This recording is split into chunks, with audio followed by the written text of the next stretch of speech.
E aí, pessoal, tudo bem com vocês?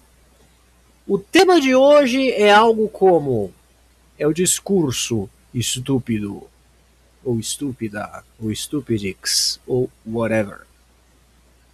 Bem, vocês já devem ter percebido que está cada vez mais difícil a gente se comunicar com pessoas que têm formas diferentes de pensar, especialmente no cunho político, do que a nossa, né? Do que a nossa forma. Pessoas que convivem com vocês, conviveram conosco desde a infância e que de uns anos para cá parecem fortalezas impenetráveis de ignorância bruta. E aí, assim, a gente às vezes se pergunta, né, mas como raios que isso aconteceu? Como que a minha tia Gertrudes, que era uma senhorinha mó de boa, e ela fazia lá os crochê pra igreja, e ela fazia as vigílias doida, e era tipo droguinha de Jesus feliz ali na brisa dela. Como é que ela virou essa fascista de botina? Como é que ela defende o cara que não consegue nem cagar? Então, assim, que só faz merda. É, e, e, e isso é curioso, porque a gente fica até desesperado, porque muitos de nós não conseguimos falar nem com nossos pais. Muitos de nós não conseguem falar com nosso amigo de infância. Quantos de vocês, quantos de nós não perdeu amizade de décadas, não perdeu amigos e não perdeu parentes para ignorância? E aí cabe essa pergunta: por quê? De onde? Como? Quando? Onde? Por quê? O que, que come? Do que se alimenta essa ignorância bruta? E o que, que a gente vai fazer? Porque às vezes é desesperador, não é? Às vezes é desesperador, a gente se sente num mar de imbecis. E não é querendo dizer porque somos melhores, não, mas é porque às vezes a gente percebe que carece o básico do básico do básico, da compreensão de realidade das pessoas. Então esse meu vídeo de hoje, ele vai ser sobre isso, ele vai resvalar em vários temas que estão no entorno do porquê que a gente se tornou uma nação de imbecis, está se tornando, né? E que isso, na verdade, é um sintoma de uma doença muito mais grave de nível global, do processo de imbecilização coletiva, tá bom? Então, esse é o tema geral da coisa. Agora eu vou pausar, porque toda hora que eu gravo eu tenho que começar de novo. E esse começo ficou muito legal. Vou pausar. Bom, a primeira coisa que a gente vai falar a respeito é sobre realidade. Né? O que é realidade e por que, que ela é importante para entender o caos que nós nos encontramos hoje no discurso. Bem, realidade é tudo aquilo com o qual os nossos sentidos interagem dentro do todo. Né? Ou melhor, essa é a forma como eu defino, e não sou eu que defino, é outras pessoas, e enfim, né?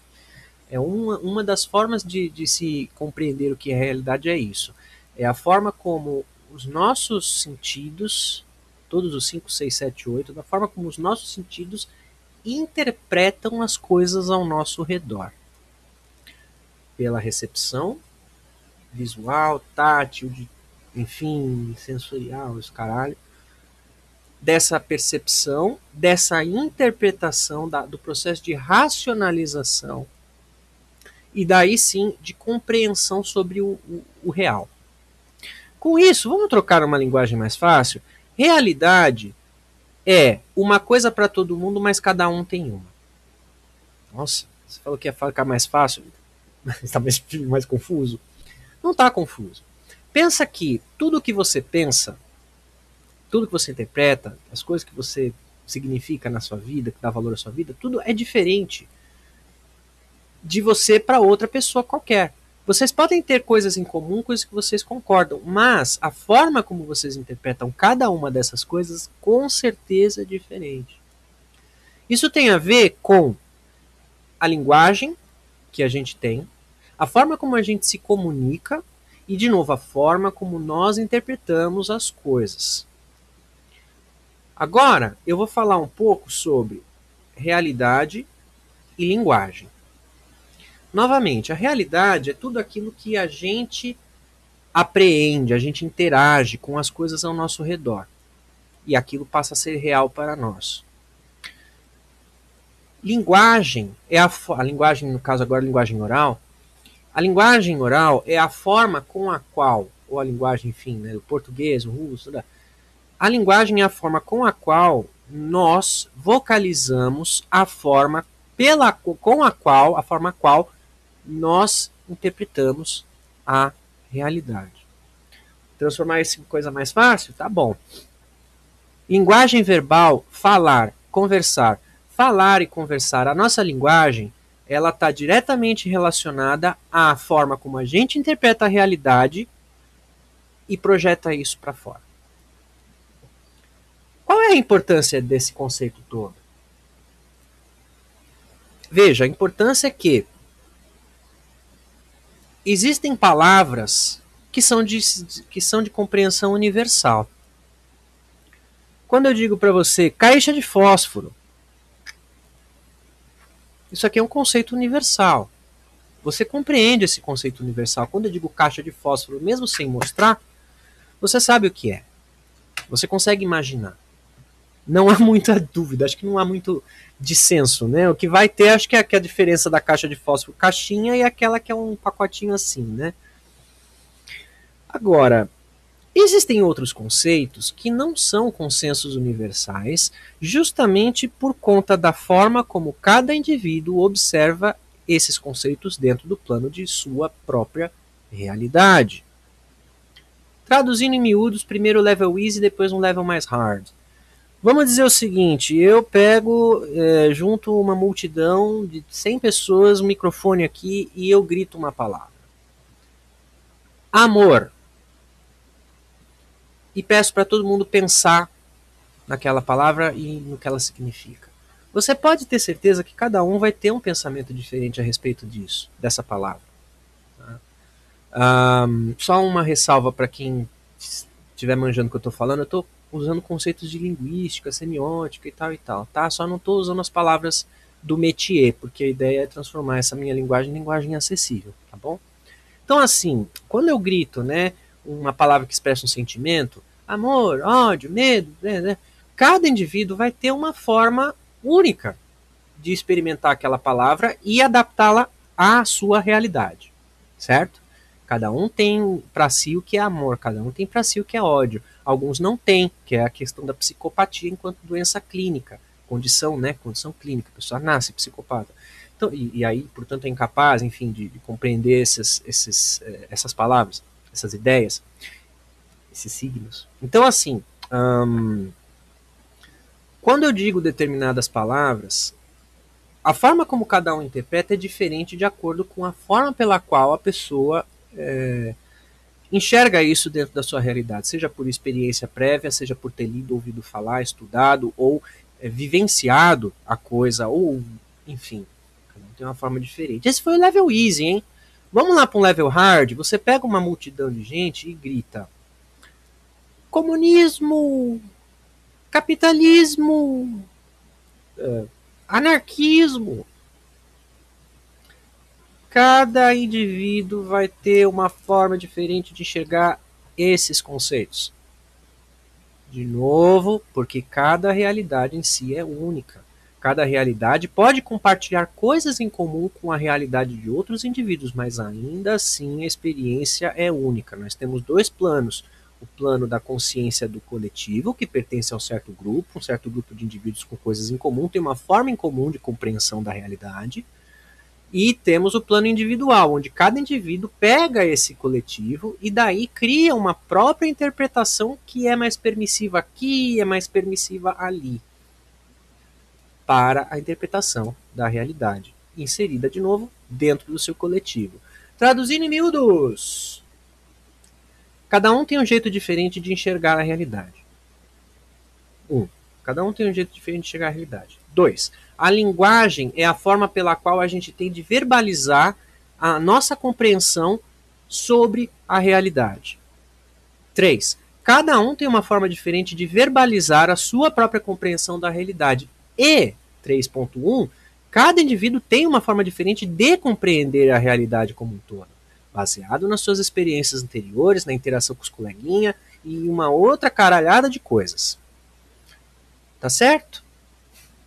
Então, muito bem. Agora vamos avançar no tema e falar um pouco sobre uma área de estudo que trata justamente de como a gente interpreta a realidade, de como a gente percebe a realidade, de como ela nos afeta dentro da nossa própria forma de interpretação da realidade.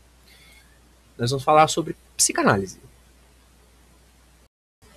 A psicanálise é uma ciência que se propõe a estudar ou analisar os processos da psique ou da nossa cabeça. Cada um de nós tem uma forma diferente de interpretar a realidade. A psicanálise busca entender o porquê e as formas com as quais os indivíduos lidam para compreender a realidade. Existem vários psicanalistas. Um deles foi o Freud. E o Freud deixou um legado, sem dúvida, importantíssimo para a gente. Claro que ele também viajou na maionese, muita coisa. Afinal de contas, o cara foi o pioneiro, né? Temos que dar o desconto aí pro cara. Mas ele deixou realmente um legado muito importante para a gente, que serviu de base para quase toda a psicanálise moderna, né? Contemporânea. Então a gente tem alguns nomes aí para quem tiver interesse sobre psicanálise. Tem o Freud, tem o Jung, né? J-U-N-G, você tem o Jung. Você tem o Reich, R-E-I-C-H, Wilhelm Reich, é um alemão doido aí também. Tem o Guy Debord, D-E-B-O-R-D, e outros. Isso aqui é só para citar alguns. Cada um vai estudar, né, uma forma diferente, cada um vai trabalhar de forma diferente os estudos sobre a psique. Às vezes eles entram em acordos, às vezes eles estão em desacordo sobre a forma de interpretação. Psicanálise é uma filosofia muito subjetiva, né? É uma filosofia não, desculpa, é uma ciência muito subjetiva. O que não a invalida, hein? Isso não a invalida. Na verdade, isso eu acho que até enriquece. Bom, nós temos na psicanálise, como eu acabo de falar, o Freud lá. O Freud deixou um legado importante, mas tem um legado dele que pouca gente sabe. É um legado indireto. Ele deixou um sobrinho nesse planeta Terra chamado Edward Bernays.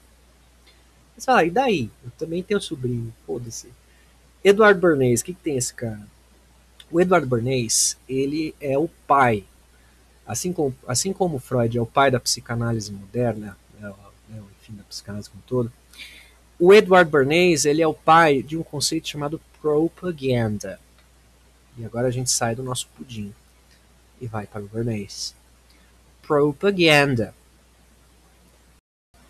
Então nós temos o Bernays, que foi, assim como o Freud foi o primeiro, o primeiro idealizador, né, da teorização de psicanálise, o Bernays foi o primeiro cara que resolveu botar no papel de forma nua e crua como funciona e como se aproveitar do sistema, vamos dizer assim, para hackear o cérebro humano, de forma que ele aceite coisas vindas de um grupo maior. E isso que eu acabo de dizer é uma das formas de definir a palavra propaganda. No inglês a gente tem essa diferença de advertising e para propaganda, tá? No português a gente usa as duas palavras numa só. Propaganda, no sentido do inglês e no sentido, um dos dois sentidos que a gente tem no português, é o seguinte: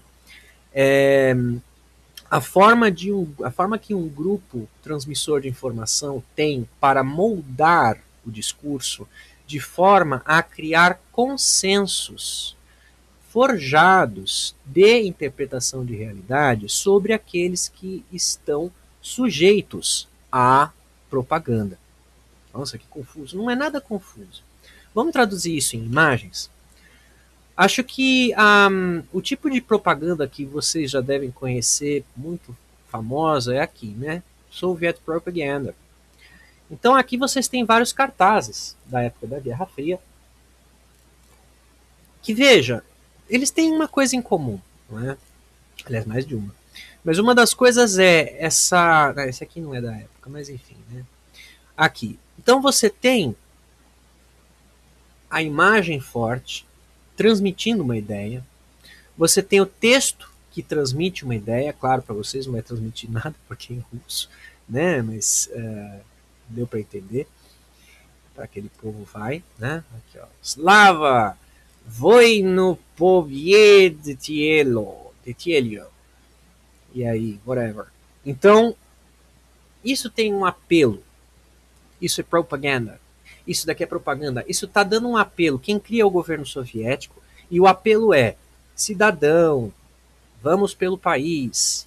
Cidadão, você é capaz. Todos juntos contra uma ameaça externa. Vamos derrotar o fascismo. Que Lenin vai nos trazer o futuro que esperamos. Né? Aqui, fora o exército branco. E por aí vai. Né? Aqui, ó. Pokoriem Cosmos. E vamos rumo ao cosmos. Então, assim, a linguagem da propaganda, ela visa conquistar os corações e as mentes do indivíduo, para com isso, aí de novo, para com isso enviesar dentro de cada um uma visão singular, monolítica de realidade, rejeitando as outras realidades como sendo reais e passando a formar no indivíduo, no alvo da sua propaganda, aquela como sendo a única realidade possível de se imaginar. Nós temos a soviética, aí a pessoa vai falar assim, tá vendo como esquerdista é tudo... Não. Propaganda ela é uma ferramenta. Como uma ferramenta, ela pode ser usada por qualquer um que tenha uma mão e um polegar opositor, né? Como um martelo. Ou uma foice. Então, aqui você tem propaganda americana. Warning, our homes are in danger now. Have you really tried to save gas by getting into a car club? Não, isso aqui também é propaganda da época. Essa famosa, I want you for US Army, nearest recruiting station.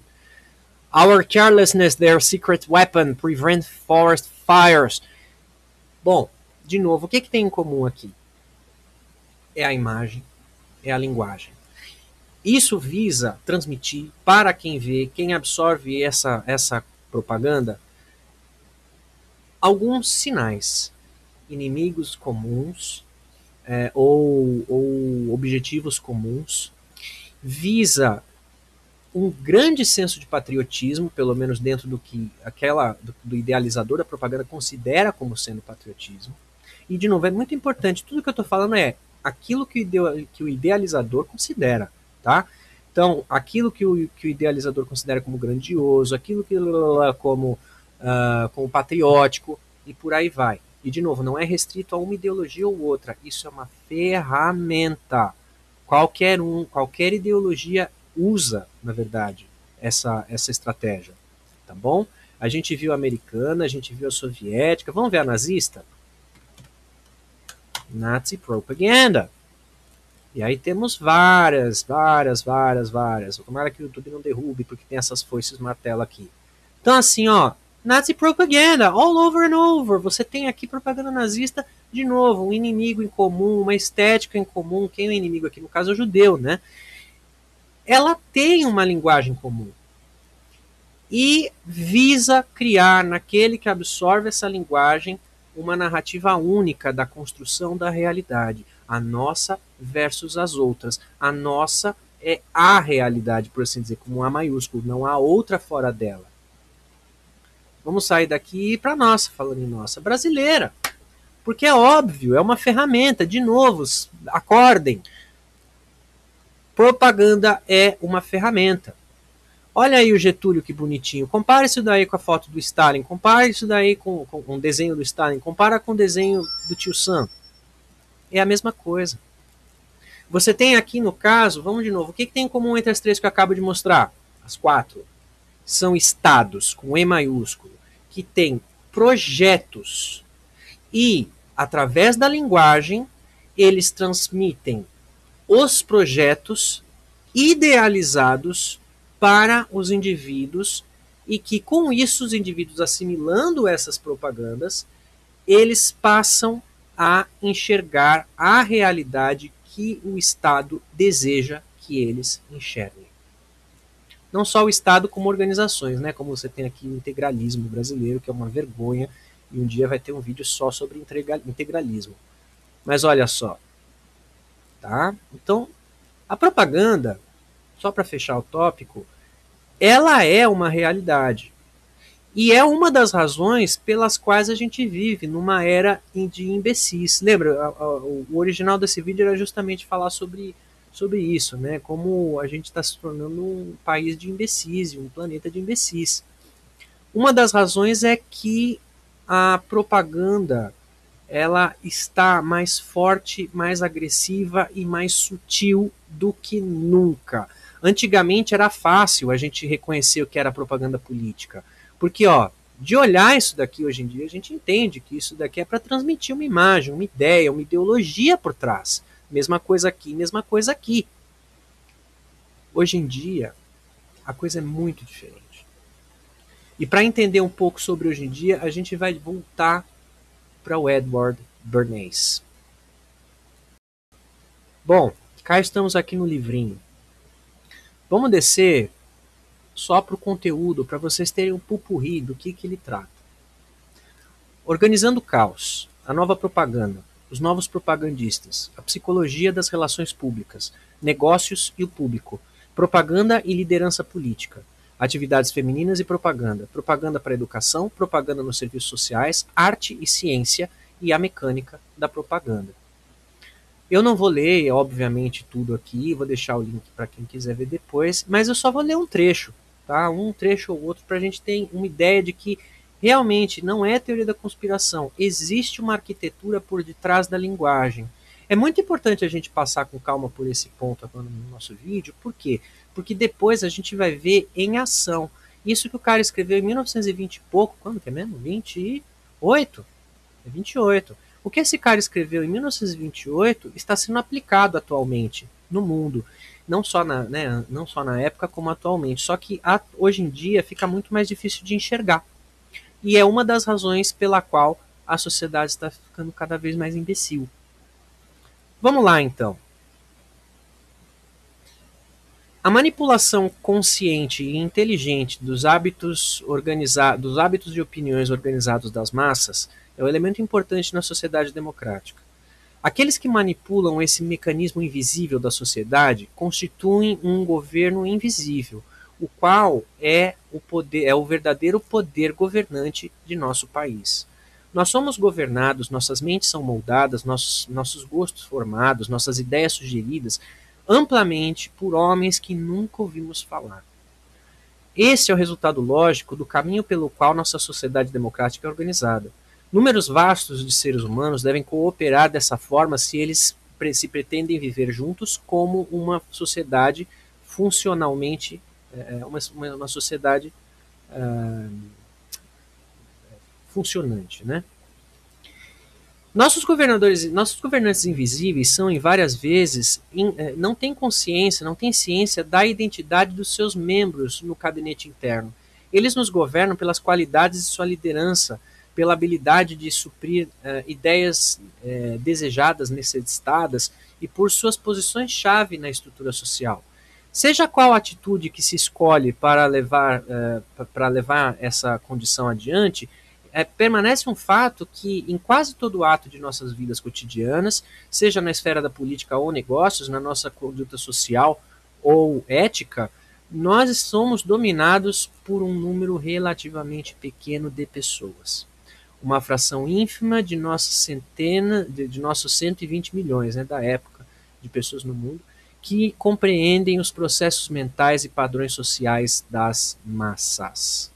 São eles que puxam as cordas que controlam a mente pública, que puxam velhas forças sociais e contraem novas formas de juntar e guiar o mundo. Bom, e a coisa vai. Mas deu para entender que o cara não está aqui para brincadeira. Né? E que dá para entender também que, veja, não é teoria da conspiração. É um estudo. E ele se chama propaganda. Propaganda no sentido, de novo, de que há um grupo de indivíduos que tem interesses e que controlam ou têm acesso a formas de transmissão de informação. Essa transmissão de informação ela é moldada de forma a decantadamente, né, a decantar na sociedade, hoje em dia, sutilmente enviesando o discurso para benefício desses grupos. Aí a pessoa pode me dizer assim, mas puta que pariu, não, você está dizendo que meia dúzia de gente controla o mundo e que ninguém vai saber. Não, não, veja, amigo, não é essa a ideia, nem um pouco. Mas a ideia é a seguinte, todos eles têm coisas em comum. A principal é que eles não querem parar de ganhar dinheiro. A segunda é que eles não querem perder o dinheiro que eles têm. Isso é o que une esse topo. E como que eu faço para perpetuar o meu status social no mundo? Eu preciso, de alguma forma, moldar o discurso para que não se aponte o dedo para mim, querendo dizer que eu sou o culpado de todos os problemas, que não se questione aquilo que eu tenho e aquilo que eu faço, e pelo contrário, que se venere aquilo que eu faço, para que justamente eu não caia da minha posição de status quo e não tenha ela questionada. E criar motivos de conflito entre os indivíduos que absorvem a propaganda, para que eles, nessa disputa de quem interpreta a realidade de que forma, sejam incapazes de sair dessa discussão e compreender que acima dela existem coisas muito maiores a serem discutidas e compreendidas sobre a realidade como um todo. Nossa, que confuso. Não, é simples. Grupos de filhos da puta no mundo controlam e ou têm muito dinheiro investido em casa sobre coisas que geram mais dinheiro. Essas pessoas não querem perder isso tudo que elas têm e elas não querem que questionem elas do porquê que elas têm, se é justo ou não é. Justamente por conta disso, elas empreendem esforços em construir consensos, em construir interpretações da realidade, para que indivíduos comprem essas realidades que eles estão vendendo e, uma vez que enxerguem a realidade como somente aquilo, passem a ignorar tudo que está em volta daquela realidade que lhes foi vendida. Se antigamente a propaganda era descarada, como a gente já viu, hoje em dia ela é mais sutil. Ela também mantém essa forma de estética. Aliás, ela ainda mantém a estética como algo importante, mas hoje em dia o papel dela foi transmitido para filmes. Então, num outro vídeo talvez a gente fale sobre estética de propaganda nos filmes, mas aí tem a Marvel e a coisa da projeção do herói, a idealização do herói, isso também entra no estudo da psicanálise, da projeção, enfim. Mas, de novo, o objeto do nosso vídeo hoje é o discurso, né? Então, a gente vai trabalhar dentro de propaganda e discurso. Qual é a penetração que a propaganda tem na linguagem dos indivíduos de uma sociedade? E de que forma a gente observa que essa engrenagem, esse mecanismo está em andamento?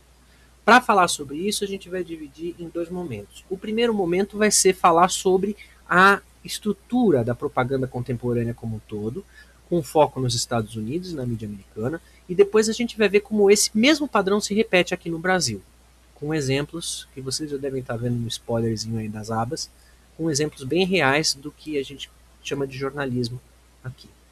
Tudo bem? Então, como funciona a propaganda contemporânea? Agora é a hora da gente ampliar isso aqui. Esse daqui é um gráfico que ilustra o ciclo de propaganda da Fox, mas não é só da Fox, na verdade, é o ciclo de propaganda que a direita neoliberal, o liberalismo, como queira, que o Estado, que o grupo dominante da sociedade global se utiliza para transmitir a sua própria ideologia e, de novo, transmitir a sua propaganda da interpretação da realidade.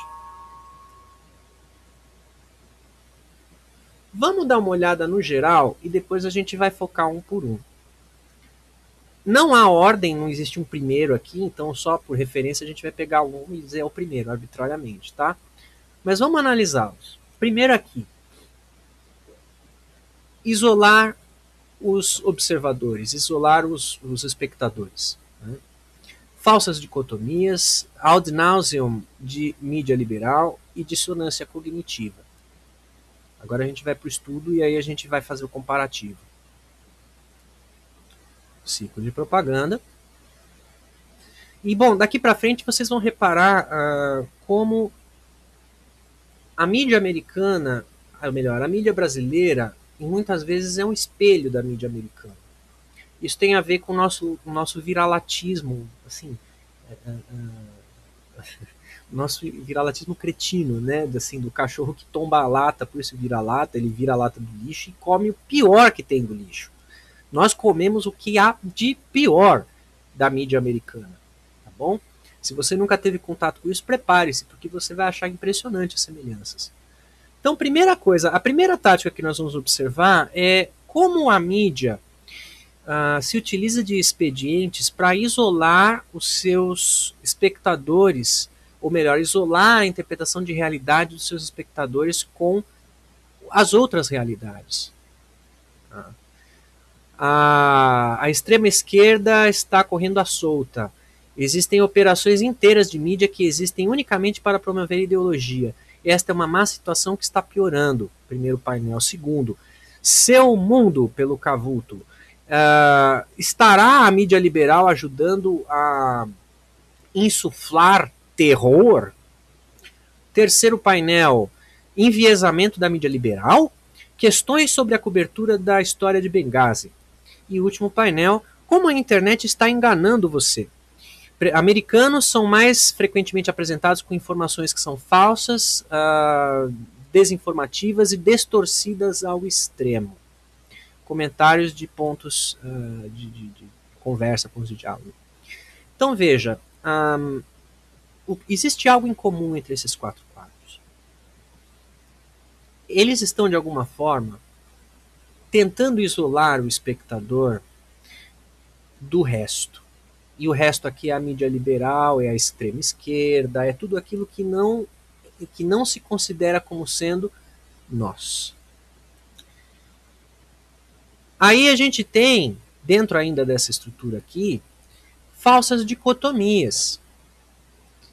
Isto daqui é igual a isso daqui. Ou isso daqui é bom, portanto isso daqui é ruim. A gente nos é apresentado, nos são apresentados falsas equivalências e falsos contrastes. Por exemplo, existem operações de mídia inteiras que existem somente para promover ideologia. Bom, se há operações assim que existem papapá, e isso é uma situação ruim que está piorando, nós temos que existe uma mídia que faz isso, mas nós não fazemos isso. Nós, a Fox aqui no caso. Não é? Liberal media ad nauseam. É assim, é você bombardear e bombardear e bombardear a mídia liberal. E aqui no Brasil isso não é a mídia liberal. Aqui a gente transmite isso como sendo, como é que eles falam? A mídia tradicional, né? Porque a mídia tradicional, a mídia tradicional, a mídia tradicional. Então, com essas estratégias, você está isolando aquele que observa a realidade como um todo, está isolando ele da observação da realidade como um todo e trazendo para a sua interpretação da realidade, a sua do canal, né? A sua daquele que está por trás da propaganda. E dissonância cognitiva. A dissonância cognitiva no sentido de você apresentar falsas verdades e trazê-las como sendo verdades. Tá? Então, por exemplo, enviesamento da mídia liberal? Questões sobre a cobertura da história de Benghazi. Bom, não nos interessa agora falar sobre a questão de Benghazi. O que nos interessa é falar sobre isso.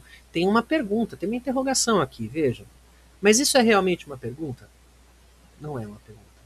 Isso daqui é como se fosse uma pergunta retórica. Na verdade, esse caption, né, esse texto é colocado aqui para reafirmar conceitos que eu estou falando, eu estou citando, dizendo nesse jornal.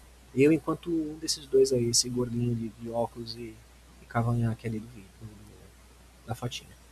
Tá? Bom, a partir do momento que você isola ou que você consegue trazer esse espectador para a sua mídia e consegue convencê-lo de que a sua mídia é a que transmite a verdade, aí a gente precisa criar um inimigo. Como que a gente cria um inimigo? Depois o link da matéria vai estar depois. Tá? Então, assim, olha lá. Guerra contra cristãos. Cristãos sob ataque, primeiro painel. Segundo painel, guerra cristãos. A escola de Nova Jersey, o distrito de escola da Nova Jersey bane músicas religiosas. A Guerra Santa começa. A Casa Branca mandou um pronunciamento condenando as atrocidades, mas não chamou as vítimas de cristãs, de algum massacre, enfim, que houve. Cristãos indo para a corte marcial? Então veja de novo, perguntas que não são perguntas. São perguntas que servem para fazer a gente para afirmar aquilo que o jornalista, que o comentarista está transmitindo. São perguntas que é meio que um hacking que acontece no nosso cérebro, porque quem está assistindo, o cérebro interpreta aquilo como uma dúvida, ou seja, se é uma dúvida, ela pode ser verdadeira, falsa ou ter uma gama de interpretações. Só que a partir do momento que você é apresentado com uma dúvida e aí você tem alguém, um marionete, né, uma pessoa ali falando e respondendo a pergunta, ela deixa de ser uma dúvida. Você está assimilando a pergunta e a resposta ao mesmo tempo. É isso que está acontecendo no seu cérebro. E é isso que está descrito naquele livro do Bernays, que eu não vou me aprofundar aqui, porque eu falei, esse vídeo vai ser eu falando por horas aqui a fio e jogando os tópicos e os termos, e quem sabe depois eu escuto, vejo de novo meu vídeo e faço uma coisa mais sistemática. Mas enfim, então olha, veja o que tem em comum. Projeção, quando você projeta o que você faz no outro, assassinato de caracteres de personagem, assassinato de, como que a gente fala isso, de reputações no português, e bode expiatório, tá? Então assim, você tem que criar um inimigo, porque se nós somos bons, há de haver os maus. Se a gente vende uma ideia, você precisa comprar a nossa ideia, mas para comprar a nossa ideia, você precisa ter uma outra ideia que tá contra você. Por isso que você vem conosco. Aqui no caso, olha, Guerra ao Natal, War on Christmas, eu li Christians, né? Então, Guerra ao Natal. Nossa, meu Deus, esses liberais, o que eles estão fazendo? A Guerra Santa, porque a Casa Branca não chamou de cristãos as vítimas, né? Cristãos sob ataque. Isso gera uma histeria e, de novo, constrói uma forma de interpretar a realidade. Veja, constrói uma forma de interpretar a realidade. E cria um bode expiatório. No sentido de que, assim, se a gente não fizer nada a respeito, essas pessoas vão dominar. E a culpa é deles por tudo isso estar ruim. Não é nossa. E eu estou aprendendo agora que a culpa não é nossa, mas a gente está assim por causa dessas pessoas, dessas coisas. Você cria um inimigo. De novo, agora isso tudo é o exemplo da Fox. Depois a gente vai ver essa mesma roda em funcionamento na mídia brasileira. Depois eu tenho o apelo ao medo, que aparece até aqui no Create Enemy, né? Então assim, olha, minority bait, então estereotipagem, né? Linguagem codificada e isca de minoria. Você já deve ter visto muito isso, né? Agora eu vou falar um pouco da mídia brasileira. Esquerdistas detestam não sei o que, não sei o que, ou humilhando um esquerdista, ou esse cara é um idiota, fulano de tal falou a verdade, esquerdista é tudo barbudo, é tudo cabeludo. Então, assim, quem é de esquerda tem um determinado visual, quem é de esquerda pensa de uma determinada forma, cheira de uma determinada forma. Você está apelando ao medo, você está criando no outro uma divisão. Você está se desassociando do outro, sendo que, na verdade, todo outro é uma extensão de nós mesmos. Né? Na realidade ideal, o outro é uma extensão de nós mesmos. Por isso Jesus, o Cristo, diz lá, amai-vos uns aos outros como a ti mesmo. Podia ter um outro versículo ali, pois somos todos filhos de Deus, é o que ele fala, mas podia ser assim, porque somos todos uns a extensão dos outros. Tá? Então, a partir do momento que você criou um inimigo, você apela ao medo para que o indivíduo, uma vez sabendo quem é o seu alvo, e uma vez sabendo por que ele deve temer esse alvo, aí você projeta uma realidade alternativa. Você desinforma, você confunde e você reescreve a história. Na mídia americana, isso acontece assim, olha. Tem aqui alguns exemplos que eu não vou me aprofundar muito, porque, enfim, né, os temas sociais deles são outros que os nossos. Mas basicamente é assim. Você mente. Acho que não tem uma palavra que define melhor. Você mente.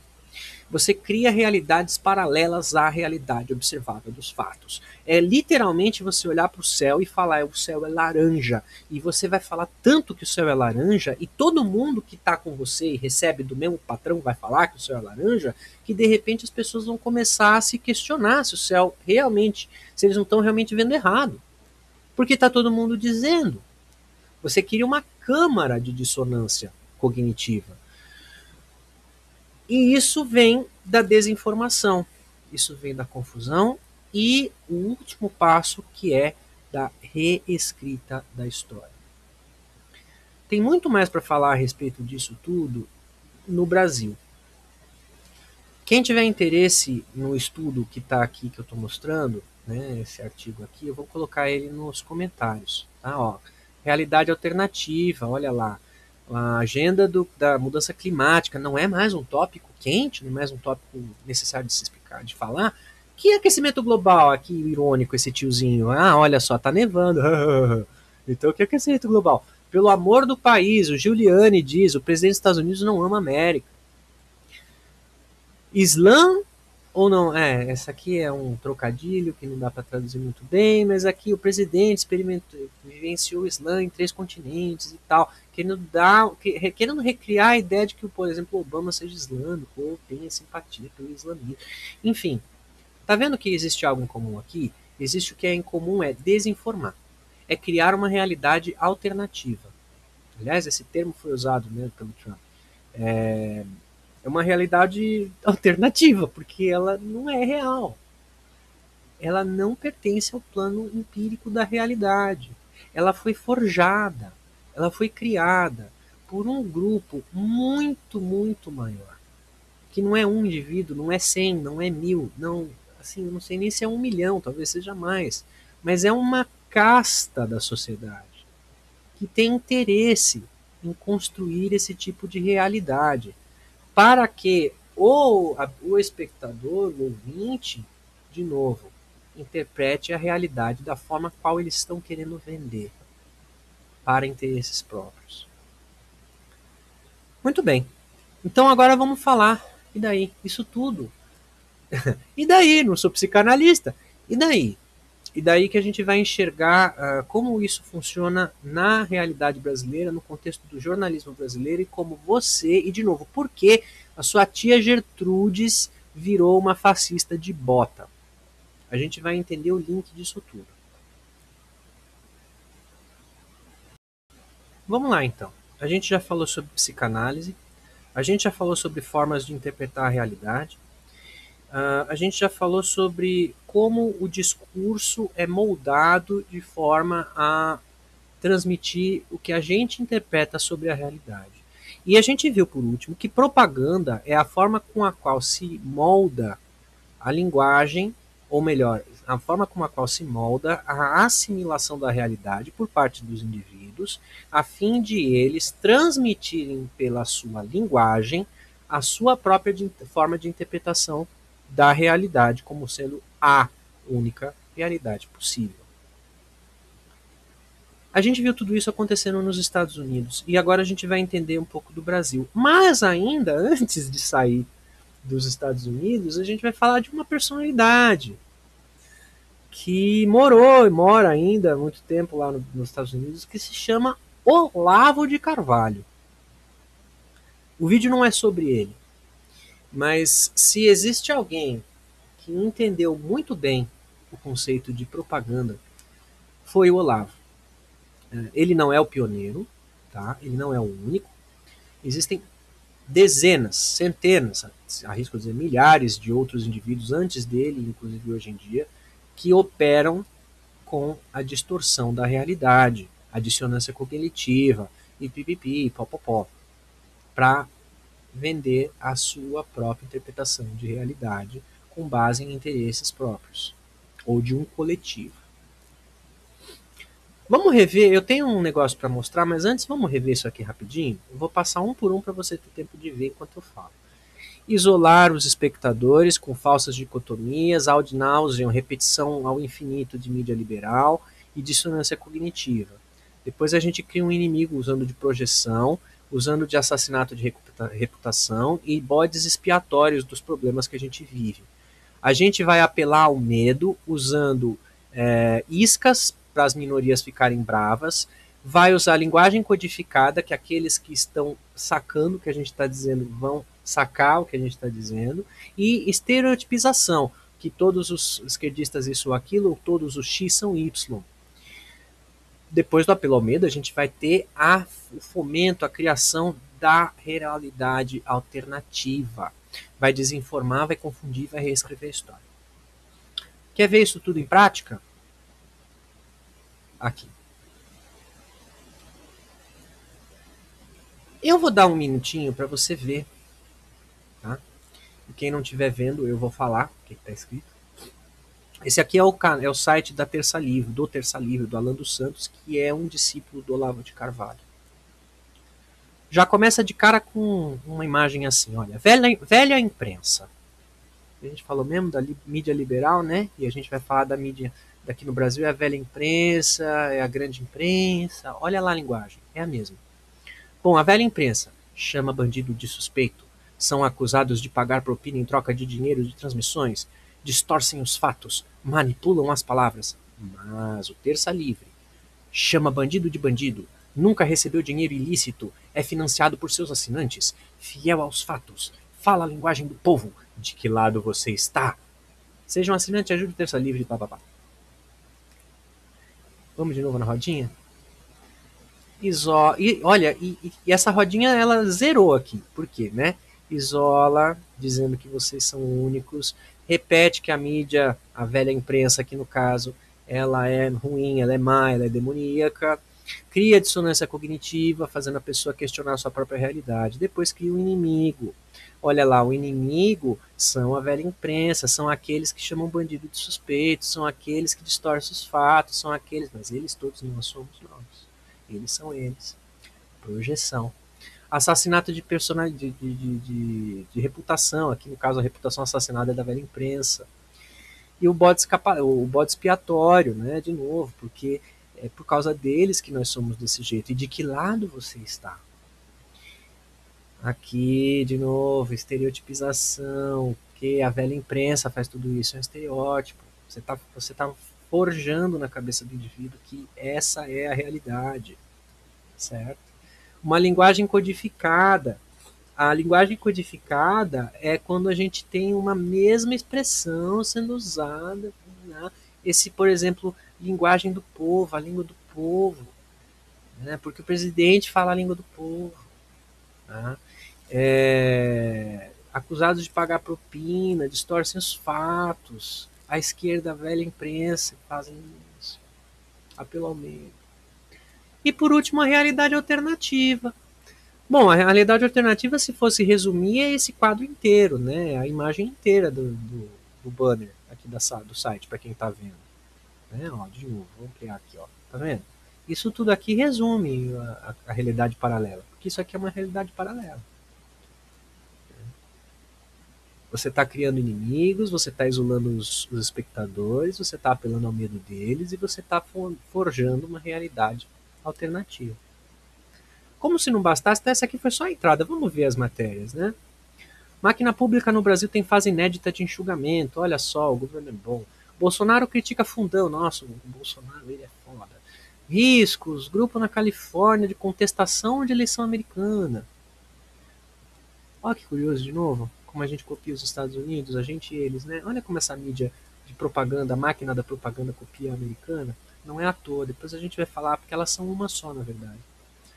Olha, Olavo, não podia faltar o Olavo. A promotoria abre inquérito sobre internação de Olavo de Carvalho. Nosso mestre, nosso guru, nosso pai. Joe Biden diz que Cuba é um estado falido. Comissão adia a decisão do voto impresso. Veja tudo nós contra eles. Veja tudo. É uma realidade paralela. É uma realidade paralela. Por que, que é uma realidade paralela? Vamos pegar um exemplo só, porque o site inteiro é uma realidade paralela. Mas vamos pegar esse aqui, ó. Estudo francês aponta eficácia da ivermectina. Eu não vou clicar. Se você quiser clicar, você clique. Eu já vi ele antes aqui. Basicamente é o seguinte. No plano da realidade, a realidade fora da propaganda olavista, fora da propaganda do Terça Livre. A realidade diz o seguinte: foram feitos estudos sobre a eficácia da ivermectina. Foram feitos papers a respeito, artigos acadêmicos. Uma grande parte desses artigos foi retratada, ou seja, eles viram que não era bem assim, o resultado não se repetia tanto, ou ele não tinha tanta eficácia quanto os estudos demonstravam, seja por alguma falha no procedimento de estudo ou alguma coisa assim. E no fundo chega-se à conclusão que a ivermectina até ajuda no tratamento, não no tratamento, mas assim, no alívio de algumas coisas da Covid. Mas ela alivia em casos muito específicos. E ela traz, na maioria dos casos, mais malefícios do que benefícios. Isso é um compilado de informações. E nada daquilo que eu disse agora vai estar nesse artigo. Porque esse artigo ele está criando uma realidade paralela. Ele vai escolher uma fonte que diz uma coisa e vai projetar essa coisa como sendo a verdade, ignorando todas as outras coisas que eu falei, sobre estudos que não deram certo, sobre picaretas que foram presos por conta de propagar ivermectina para X ou para Y, sobre aumento do número de casos de mortes e de danos colaterais, etc. e tal. Ele vai criar uma realidade paralela dentro desse tema. E a gente pode ir no resto aqui, olha. Posso ficar o dia inteiro aqui. Posso ficar o dia inteiro aqui. Vocês vão perceber que todo esse ciclo de propaganda, ele é escancarado na mídia da direita, e daqui para frente não vou chamar de direita, vou chamar de direita fascista. Ele é escancarado na mídia da direita fascista. Porque o fascismo e a propaganda andam lado a lado, mas eu vou deixar por último a questão do fascismo e da propaganda. Aí você pode dizer assim, mas você pegou um exemplo só, porra, você só pegou o Terça Livre. Eu vou pegar outros. Mas antes de ir para os outros, eu quero falar da linguagem de novo. Lembra que no começo do vídeo eu falei alguma coisa sobre o mundo tá virando um bando de imbecil, né? Tá cada vez mais difícil falar com as pessoas. Especificamente no Brasil, um dos pais disso é o Olavo de Carvalho. O Olavo de Carvalho se utiliza de um expediente, de uma estratégia de discurso que, quando aplicado, infantiliza o debate.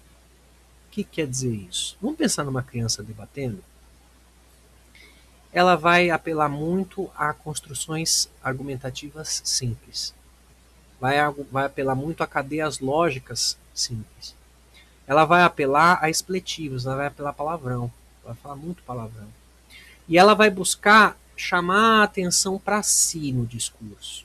Ou seja, ela vai trabalhar muito com a emoção no discurso. Ela vai se comunicar de uma forma que transmite uma emoção para o outro.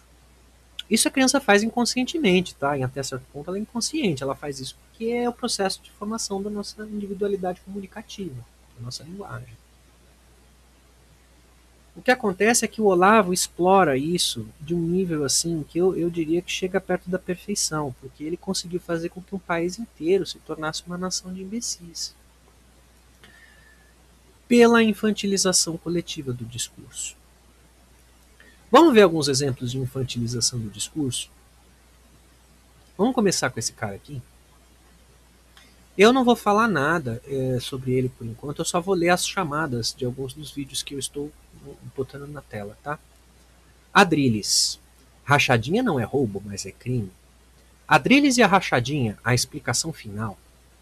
Adrilles Jorge responde a Danilo Gentili: vai estudar e ser mais engraçado. Tretas pesadas. Adrilles saiu de si após ser xingado por Guilherme Boulos.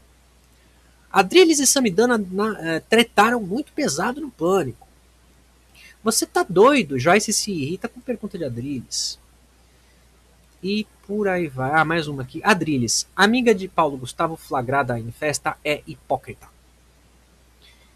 Bom, chega, né? Tá bom. Vocês repararam que existe algumas coisas em comum aqui. Primeiro, com toda a roda de propaganda que a gente acabou de analisar. Né?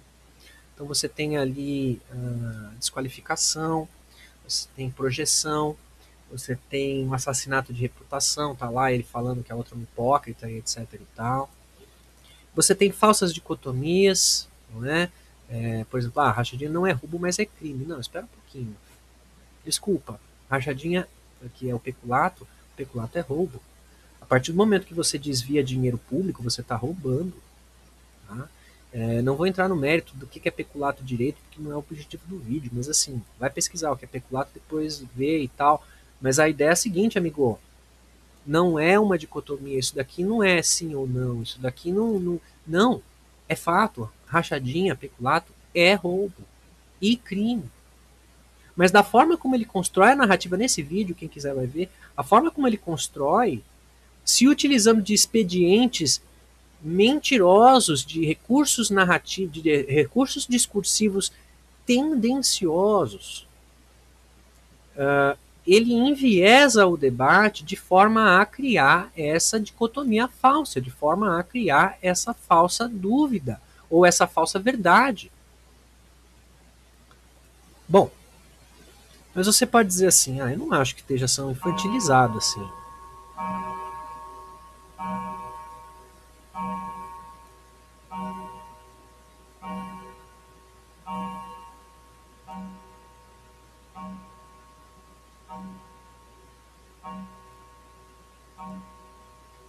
Pronto.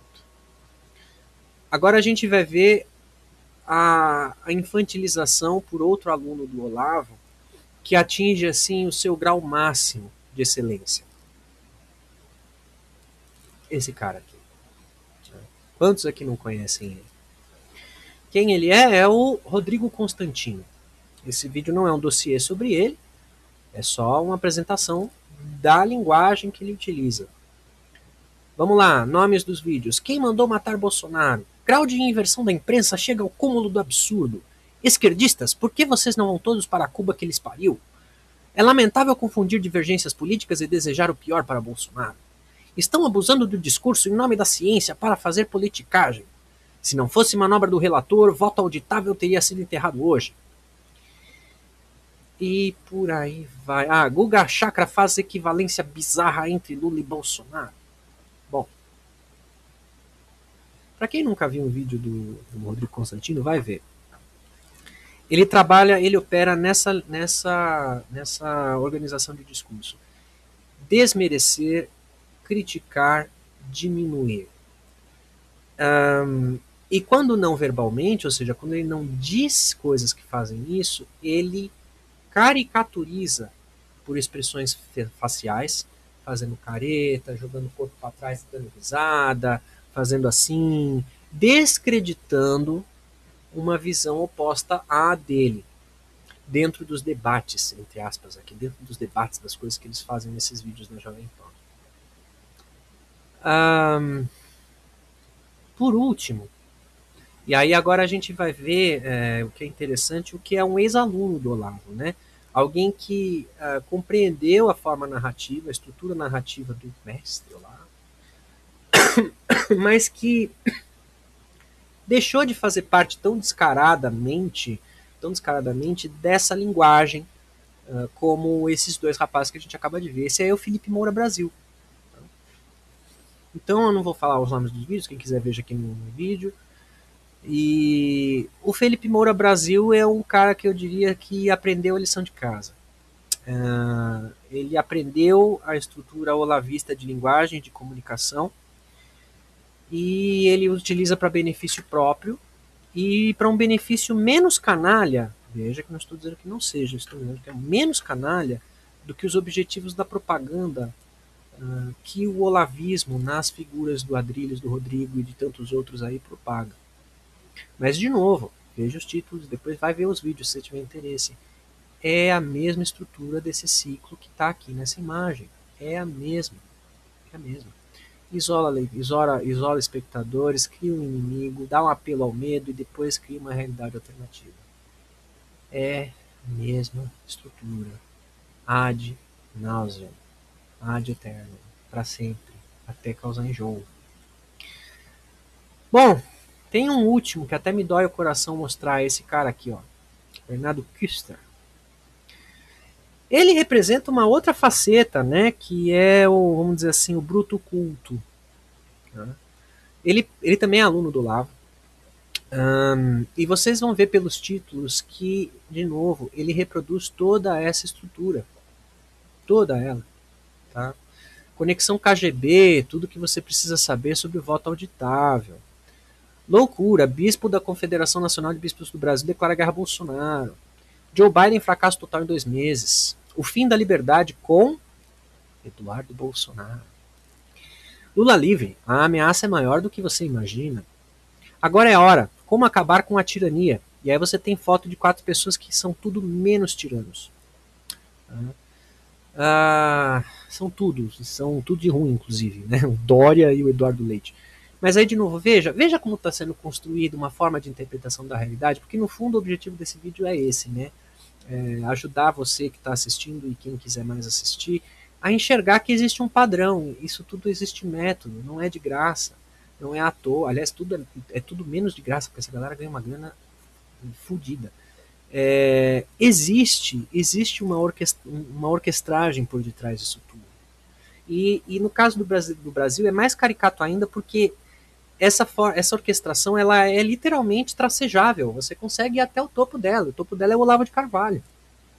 Só que o Olavo de Carvalho é o topo, mas ele não é o teto, porque acima do Olavo tem outras estruturas, que eu não vou entrar no mérito aqui, mas para resumir, é o Serviço de Inteligência americano, é a CIA, é o FBI, é a máquina de propaganda dos Estados Unidos. Depois eu faço um vídeo só a respeito disso, de como que eles espionaram o Brasil na época do Lula, na época da Dilma. Eu não sou petista, eu não gosto do PT, na verdade. E aí a gente vai entender como que a gente chegou nisso aqui no Brasil. Né? A gente entendeu que chegou aqui pelo Olavo, mas o Olavo ele veio de algum lugar. O que ele está fazendo, ele está vendendo uma propaganda que não é dele. É uma propaganda de interesses muito maiores. E muito, vai por mim, muito malignos. É um fim tenebroso que eles estão projetando. Bom, e para concluir esse negócio que ficou esse vídeo maluco, um monte de referência, um monte de negócio, nem sei quanto tempo deu, porque enfim, são vários vídeos que eu gravei porque eu estava errando aqui e ali. Bom, mas para concluir, gente, é o seguinte. Uma das razões pelas quais a gente tem essa dificuldade de linguagem de comunicação hoje em dia é porque a mídia ela pulverizou, então você tem hoje a internet como sendo a grande mídia, né, a grande de tamanho mesmo, e os algoritmos que ditam o que a gente vai ver, o que a gente não vai ver. E assim, as pessoas que têm pouco acesso à informação, ou ainda que têm acesso enviesado desde a fonte à informação, Essas pessoas elas foram, eu diria, até criminosamente expostas a uma linguagem de propaganda ou a uma propaganda de linguagem extremamente infantilizadora, que simplifica o discurso, que cria falsos inimigos e falsas dicotomias e falsas equivalências, que estimula a confiança no indivíduo como sendo ele o detentor da verdade, e que em si, aí a gente entra no fascismo, e que em si, como último objetivo, visa uma forma conservadora, com várias vírgulas aqui, uma forma conservadora de totalitarismo. Esse é o objetivo final dessa linguagem do Olavo, dessa linguagem que está sendo decantada na sociedade. A imbecilização do discurso, ela visa impossibilitar a comunicação com o outro. Uma vez que o outro ele está tão alheio da realidade, fica virtualmente impossível a gente dialogar com essa pessoa. Porque ela está absorvendo tanta mentira, ela está absorvendo tanta realidade alternativa paralela mentirosa, ela tem tantos inimigos imaginários na cabeça dela, que para desconstruir isso, você precisa desintoxicar essa pessoa. Mas por que desintoxicar do quê? Desintoxicar dessa propaganda. Vocês repararam uma outra coisa comum aqui? Ó, o Rodrigo Constantino, ele fala para a Rádio Jovem Pan. O Adrilles fala para a Rádio Jovem Pan. A Rádio Jovem Pan tem um monte de canais. Canal Retrô, Morning Show, canal de programa XYZ. A Jovem Pan recebe uma boa verba do governo. Não é só a Jovem Pan, são outras, mas a Jovem Pan ela é uma das mídias que mais dissemina o olavismo e mais dissemina a propaganda neofascista contemporânea. Eu não digo que ela cria, ela dissemina conscientemente. Ela cria falsas dicotomias. Ela coloca às vezes pessoas que são a favor ou contra, a favor e contra, uma para discutir com a outra, mas num palco onde o discurso vai favorecer que é aquele que está alinhado com o discurso da emissora.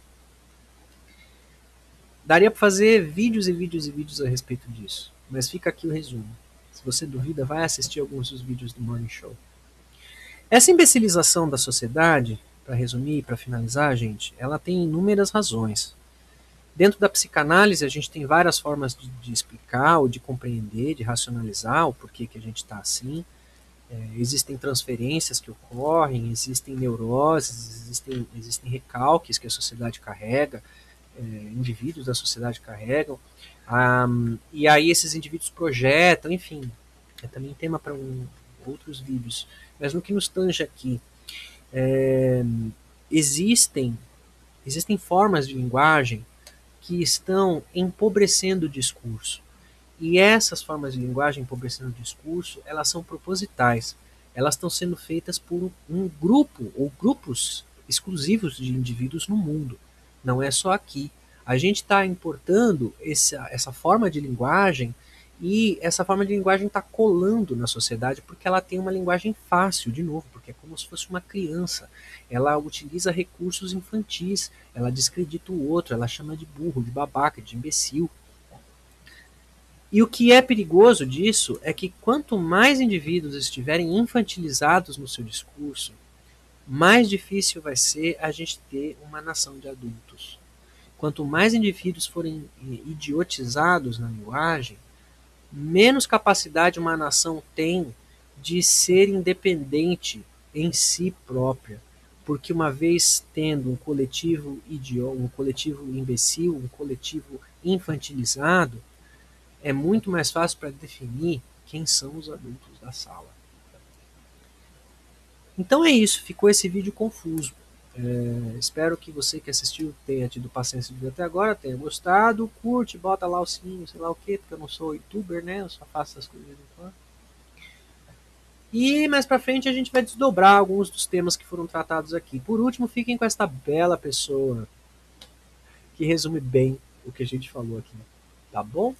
Então, deixem algumas perguntas também, quem tiver pergunta e dúvida, porque é difícil para fazer vídeo, porque eu não estou acostumado com esse padrão de eu falar com a câmera, né?